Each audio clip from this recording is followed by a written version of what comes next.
Uh, so, philosophy of art students. This is a video for week 9. As we're not going to be teaching in person anymore, I'm going to be recording only very short videos. I think it's best, as I explained in class, that we actually work more with pages, and so the course is being reordered in accord with that. In week 9, we're going to finish with Walter Benjamin. I want you to pay a special attention to certain concepts that I'll include on tests and questions and things like that to make it easier for you.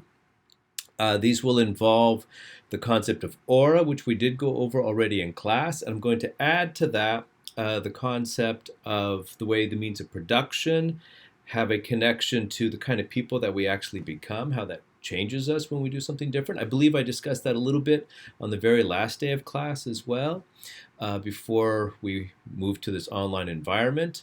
And finally, I also want to look a little bit at transience. It's not a theme that is developed directly by Walter Benjamin, but I think it is a very interesting theme. Check out the few videos with Banksy and his self-destructing art, kind of a crazy movement in art that I think is consistent with some of the concerns of Benjamin, even if that is not exactly a theme that you find in Benjamin. And then move to Mary Devereux.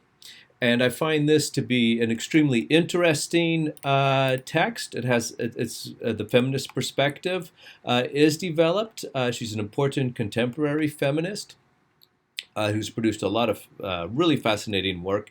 And her focus is on the way that we have a male gaze in film. So the way that when somebody makes a film, whether it's male or female, frequently we identify with the subject of the film, the person we identify with, principally the hero that we're cheering for, as it were, is typically male. When she wrote the essay, that was pretty much always the case. I think one of the delightful things is this has changed a little bit over time, where more frequently now the subjects we identify with in the film are female, but they often seem to be playing roles that are suspiciously similar to male roles, which might still be something of a problem. But I do believe this is changing. So this is really on the issue of politics and art. I think it's one of the more enjoyable themes. All right, so this will be what we cover in week 9. You have a typical form. You have also a quiz. And good luck with it, and I hope you find it to be fun as well.